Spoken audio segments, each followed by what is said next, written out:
नमस्कार, मैं सुमित यादव। आप देख रहे हैं दा सुनामी और इस समय मेरी मौजूदगी गाज़ीपुर ज़िले की मोहम्मदाबाद विधानसभा में है। ये लोकसभा बलिया है जहां मैं खड़ा हूं। यहां से कुछ ही दूरी पर वो फाटक जो मुख्तार अंसारी और अंसारी परिवार का घर है, यहां से कुछ ही दूरी पर है। मुख्तार अंसारी के निधन के बाद से लगातार तस्वीरों में ये चल रहा है कि माफिया या मसीहा, इस तरीके की बातें लगातार चल रही हैं तमाम लोग। और उनके जनाजे में वो जनसैलाब भी देखा गया जो मुश्किल ही किसी अपराधी या किसी माफिया या किसी दहशतगर्द व्यक्ति के जनाजे में देखा जा सकता हो। हम लोग यहाँ मौजूद है, ये यूसुफपुर रेलवे स्टेशन के पास ये जगह है, फाटक से कुछ ही दूर पर। तमाम लोग हमारे साथ मौजूद हैं, इन लोगों से हम लोग बातचीत करेंगे क्योंकि हम लोग बलिया लोकसभा में हैं, जिला ये गाज़ीपुर है। तो इन दोनों लोकसभा में मुख्तार के जाने के बाद क्योंकि चुनाव का समय है, क्या असर पड़ेगा। गाज़ीपुर लोकसभा से समाजवादी पार्टी के प्रत्याशी हैं, वर्तमान में सांसद हैं, और मुख्तार अंसारी के बड़े भाई अफजाल अंसारी समाजवादी पार्टी इंडिया गठबंधन के उम्मीदवार बनाए गए हैं। बलिया से हालांकि कोई उम्मीदवार अभी आया नहीं है किसी भी पार्टी से। यहाँ जो लोग हैं उनसे बातचीत करेंगे कि मुख्तार के जाने के बाद क्या असर पड़ेगा, किसके पक्ष में मुख्तार अंसारी का जाना जाएगा। एक तरफ जो सरकार है, जो मुख्यमंत्री हैं, जो सरकारी तबका है, वो ये कहना चाहता है कि सरकार ने अपराधियों पर, माफियाओं पर नकेल कसी है और अब अपराधियों का खात्मा हो रहा है। तो अपराध मुक्त उत्तर प्रदेश बनाने के लिए क्या उस पक्ष में, सरकार के पक्ष में ये फैसला जाएगा, मुख्तार अंसारी का निधन सरकार के पक्ष में जाएगा या फिर इंडिया गठबंधन के पक्ष में जाएगा। क्या सहानुभूति यहाँ के लोगों के बीच में रहेगी मुख्तार अंसारी के जाने की। जो लोग हैं उनसे बातचीत करते हैं, उन्हीं से जानेंगे कि मुख्तार अंसारी का जाना आगे चुनाव पे क्या असर डालेगा। क्या नाम है दादा आपका? शिवचंद सिंह यादव। मुख्तार अंसारी नहीं रही है, हम लोग मोहम्मदाबाद विधानसभा है, यहाँ से दोनों लोकसभा बलिया और गाज़ीपुर, क्या असर पड़ेगा मुख्तार अंसारी अब नहीं रहे? देखिए, ऐसे सही बात तो यह है कि चुनावी चर्चा हम लोग नहीं करना चाहते हैं, काफ़ी आहत है और चुनाव सर पर है और ये चुनाव को प्रभावित करने के लिए सरकार की ये कोई चाल है। हम तो ये मानते हैं सरकार की चाल है, इनकी मृत्यु साधारण नहीं। तो जैसा अफजाल अंसारी आरोप लगा रहे हैं, उनके बेटी भी मुख्तार अंसारी की बेटी भी आरोप लगा रहे हैं कि जहर दे के मारा गया है, आप भी वही मानते हैं? नहीं, उस आरोप से कुछ न कुछ संशय हमारे दिल में भी होता है कि वो आरोप सही है, जहर दिया गया है। हो सकता है। उसकी वजह ये चुनाव है या फिर जैसा यहाँ के जो सांसद है अफजाल अंसारी, उनके बड़े भाई कह रहे हैं कि उनको गवाही देनी थी ब्रजेश सिंह और ये उसरी चट्टी कांड में, उसके लिए ये हुआ है। वो बड़े भाई हैं, उनको सारी परिस्थितियां ज्ञात है, लेकिन उसरी चट्टी पर जो मुख्तार अंसारी के ऊपर हमला हुआ था उसके बारे में हम लोग अच्छी तरह जानते हैं कि वो ब्रजेश गुट ने हमला किया था। ब्रजेश सिंह ने हमला करवाया था, उसमें कई लोगों का नाम आ रहा है, ब्रजेश सिंह, त्रिभुवन सिंह। हाँ, उसमें कई लोग मरे थे, मुख्तार का गनर भी मरा था। हाँ। तो सरकार ब्रजेश सिंह को बचाना चाहती है, बचा ले गई। आज ब्रजेश सिंह घूम रहे हैं खुलेआम। मुख्तार की गवाही होती तो जेल में होती। सरकार के मुख्तार की गवाही होती तो वो जेल में होते, नहीं होते ये तो अदालत के ऊपर है। लेकिन आज की परिस्थिति यह है कि सरकार के सह पर वो बाहर हैं। मुख्तार जेल में रह करके और एक्सपायर कर गए। चुनाव पे बात नहीं करेंगे, चुनाव पे बातें भी नहीं करना चाहते। अफजाल अंसारी अपने आप को कमजोर महसूस करेंगे भाई के ना होने पे? क्यों नहीं, कोई भी अपने भाई के नहीं रहने पर अपने को कमजोर महसूस करता है। हमारा ही भाई अगर ऐसी स्थिति में चला जाए तो हम खुद ही महसूस करेंगे अपने को कमजोर। लेकिन यह है कि अफजाल अंसारी दिल के बहुत मजबूत है।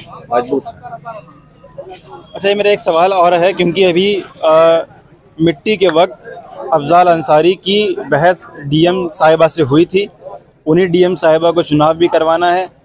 तो आप लोग किस तरीके से देखते हैं, क्या चुनाव निष्पक्ष फिर इस तरीके से हो पाएगा जब डीएम से ऐसे नोकझोंक होती है? हम उस विवाद से तो ये देखते हैं कि दबाने का प्रयास है। दबाने का प्रयास। हाँ। जाएंगे अफजाल अंसारी? अफजाल अंसारी को दबाने का प्रयास है, मैं नहीं मानता, नहीं दबेंगे। मैं नहीं मानता वो दबेंगे। चलिए, आपका साहब क्या लगता है, मुख्तार अंसारी का जाना इस चुनाव पे क्या असर डालेगा, दोनों लोकसभा बलिया और गाजीपुर? पहली बात तो ये है कि सौभाग्य हम लोगों का कि यहाँ के हम लोग हैं जहाँ के मुख्तार अंसारी हुआ करते हैं। अच्छा, हाँ। और आप क्या पूछे हैं? और मैं ये कह रहा हूँ कि सरकार दावा कर रही है कि सरकार एक के बाद एक सभी अपराधियों को ख़त्म कर रही है, उत्तर प्रदेश को अपराध मुक्त बना रही है, सरकार ये दावा करती है। दूसरी तरफ कुछ लोग कह रहे हैं कि मुख्तार मसीहा थे, जनप्रतिनिधि थे, 5 बार के विधायक थे और उनके जनाजे में इतने लोग पहुंचे, ये कोई अपराधी नहीं हो सकता। नहीं, ये बात बिल्कुल सही है। जो लोग कह रहे हैं कि नहीं वो मसीहा थे तो थे ही भाई, हम लोग भी मसीहा मानते हैं। मसीहा इसलिए कि आज भी जितने हम लोग के मोहल्ले बसे हैं हमारे गांव में, सारी उनकी जमीनें, एक की भी रजिस्ट्री नहीं हुई, आज तक कोई पूछने नहीं आया। ये शहर की जमीनें हैं। मैं यहाँ से करीब 600 मीटर के हिसाब से रहता हूँ, यानी मेन कस्बा है। आपका भी वहीं घर है। पूरा एक आबादी बसी हुई, एक का कई गांव बसे हैं। तो पूरा कस्बा अंसारी परिवार का बसाया हुआ है। हाँ, बसाया हुआ है और 1 रुपया किसी से नहीं लिया हो, तो क्या माने उसको, बताइए। आज के युग में आज भी बसाते हैं वो, पैसा किसी से नहीं लेते हैं, तो उसको क्या माना जाए। आज के समय में कितना कहां से कहां क्या पहुंच गया है। कौन लोग हैं जो माफिया साबित करना चाहते हैं?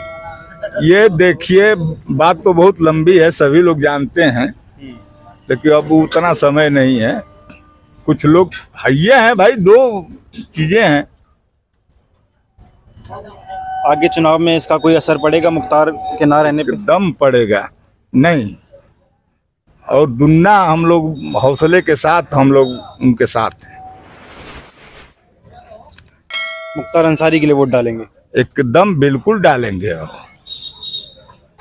चलिए, मुख्तार अंसारी के लिए वोट डालेंगे, मुख्तार अंसारी की याद में वोट डालेंगे। उनके बड़े भाई गाजीपुर से प्रत्याशी भी बनाए गए हैं इंडिया गठबंधन से, बलिया से हालांकि कोई प्रत्याशी भी नहीं। तो एक आपने भाई ये कहा है कि नहीं, डीएम के जो वहाँ हो गया था मामला, कि क्या पूछे थे आप? मैं ये कह रहा था कि मिट्टी के समय जो नोक झोंक यहाँ के सांसद जी और डीएम साहिबा में हुई, उससे आपको क्या लगता है, क्योंकि चुनाव भी उसी डीएम को कराना है, तो निष्पक्ष चुनाव आप देखते हैं? एकदम नहीं होगा, बिल्कुल नहीं होगा। वो दबाव में काम हुआ था।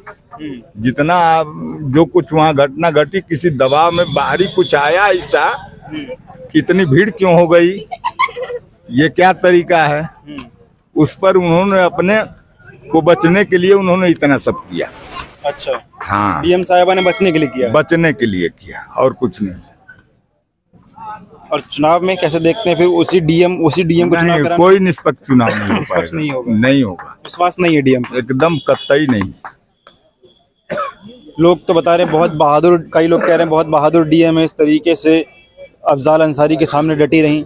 अरे बहादुर तो सभी होते हैं। जितना पावर डीएम को है उतना पावर अफजाल अंसारी को दे करके और डीएम से बात करा दीजिए, बहादुरी का पता चल जाएगा। या पावर तो डीएम को है, डिस्कस करा दीजिए किसी। चुनाव आयोग का पूरा पावर है, सरकार का पूरा पावर है डीएम के पास। सत्ता का असर है, सत्ता का असर है। हमारे सांसद को उन्होंने डाउन करने की कोशिश की है, क्या हम लोग नहीं समझ पा रहे हैं इस बात को? किसी के जनाजे में इस तरह की बात करना जो हुआ उस दिन, और उसके बाद चुनाव पर क्या असर पड़ेगा? कहने का मतलब ये है सर कि मुख्तार अंसारी एक सजा याफ्ता थे, इस समय सजा हुई थी, सजा हो गई, और वो जो है सरकार के या जुडिशियल जो है उसके देख रेख में वो जो है जेलों में थे। शासन और प्रशासन की ये बनती है कि उनकी देखभाल किया जाए, उनकी रक्षा किया जाए, तो इसमें तो सरकार बिल्कुल फेल हो गई है। उनका लड़का गया था जब पहली बार, उनको लिया करके हॉस्पिटल में भर्ती कराया गया था, तो उनको देखने नहीं दिया गया। जब देखने नहीं दिया गया लड़के को, उमर अंसारी को, तो कहीं ना कहीं जो है वो चीज़ संदिग्ध होती है।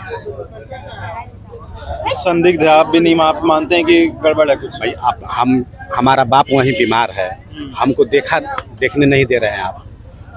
और शीशा में तक नहीं। या मुकेश कुमार की एक, किशोर कुमार की एक गाना है, ये पब्लिक है सब जानती है। पब्लिक सब जानती है। सब पब्लिक है जानती है, किशोर कुमार का गाना है, ये सब पब्लिक जानती है। चलिए, पब्लिक सब जानती है क्या हो रहा है, सब कुछ सबके सामने है, कुछ किसी से छुपा नहीं है। सोशल मीडिया का ज़माना है, सारी चीज़ें कुछ ही पल में सबके सामने आ जाती हैं। तो आप क्या समझते, थोड़ा कम शब्दों में चुनाव को लेके, क्योंकि बहुत नज़दीक सर पे चुनाव है और उसी वक्त मुख्तार का चले जाना, ये दोनों लोकसभा में कितना असर डालेगा? गाजीपुर देखिए समाजवादियों का गढ़ रहा है। गाजीपुर से हमेशा समाजवादी पार्टी जीतती आई है। एक जमाना था कि वहाँ से मनोज सिन्हा जी जीते, विकास भी किए, उसमें कोई दो राय नहीं है। लेकिन वो समाजवादियों का गढ़ है और फिर समाजवादी वहाँ चुनाव जीत जाएगी, ऐसा लग रहा है। और सहानुभूति रहेगी। सहानुभूति की बात तो अलग है। ये परिवार हमेशा से राजनीति में सक्रिय रहा है और राजनीति में कभी ये फेलवर नहीं है। 100% ये जीत जाएंगे। अफजाल अंसारी, कैसे देखते हैं आप इस तस्वीर को? दोनों डीएम से नोकझोंक भी और मुख्तार अंसारी के चले जाए। डीएम से नोकझोंक जो अफजाल अंसारी सांसद साहब के साथ जो हुई है, ये डीएम साहिबा अपने आप को कुछ प्रदर्शित करना चाहती थी, इस वजह से जो है शो ऑफ कर रही थी। शो ऑफ कर रही थी।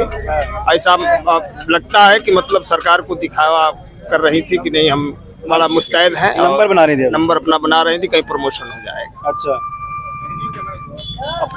अपने लिए ये कर रही थी। हालांकि दिखावटी प्रमोशन के लिए अफजाल से वीडियो डीएम से किया गया। इस मौके पर इस तरह से बिहेव नहीं करना चाहिए। मिट्टी के समय तक मिट्टी के समय पर इस तरह से बिहेव नहीं करना चाहिए, बिल्कुल नहीं करना चाहिए। लोग ये भी सवाल कर रहे हैं कि उसी डीएम को चुनाव करवाना है, चुनाव सर पे है, निष्पक्ष हो पाएगा? देखिए, कैसे उम्मीद किया जाए कि निष्पक्ष हो सकता है? हम कैसे उम्मीद करें कि निष्पक्ष हो सकता है? ऐसा तो हमको नहीं दिख रहा है। जो इस तरह से किसी के मौत के समय उसके परिवार के साथ इस तरह से बिहेव कर सकता है, तो चुनाव के समय कैसा बिहेव करेगा, ये कैसे हम उम्मीद कर सकते हैं? निष्पक्ष कैसे हो सकता है? आपको साहब क्या लगता है, डीएम साहिबा चुनाव निष्पक्ष करा पाएंगे? चलिए ठीक। और क्या एक सब छोटे कम शब्दों में जवाब दीजिएगा थोड़ा सा। आपको क्या लगता है, डीएम साहिबा जिस तरीके का रवैया रहा, बहुत गलत काम किया है, चुनाव निष्पक्ष करा पाएंगे कि नहीं करा पाएंगे? नहीं करा पाएंगे। नहीं, वो खाली भाजपा के फेवर में कराएगी। चलिए ठीक है। तो हम लोग गाजीपुर जिले में हैं, यहाँ से कुछ ही दूर पर वो फाटक जो मुख्तार अंसारी का घर है, तमाम लोगों से हम लोगों ने बातचीत करी कि क्या असर यहाँ पर अभी मुख्तार अंसारी हितैषी रहे, पूरा अंसारी परिवार गरीबों के हितैषी रहे, और वो इतिहास भी उन लोगों का रहा है। उनके घर में स्वतंत्रता सेनानी रहे और सभी लोगों का नाम आप लोग जानते होंगे। तो लगातार मैं बता भी रहा हूँ सभी चीज़ें। यहाँ पर लोगों का मानना ये है कि डीएम साहिबा के जिस तरीके का रवैया मिट्टी के समय रहा, दुख की घड़ी में रहा, वो नहीं होना चाहिए था। और उन पर अब विश्वास भी लोगों का यहाँ कम है कि वो चुनाव कायदे से निष्पक्ष रूप से करवा पाएंगे या नहीं, ये भी बहुत बड़ा सवाल है। आप लोग क्या सोचते हैं, अपनी राय दीजिए कमेंट बॉक्स में। फिलहाल ये वीडियो मैं खत्म कर रहा हूँ। आप लोगों से मुलाकात अगली वीडियो में होगी। जुड़े रहे हमारे साथ, तब तक के नमस्कार।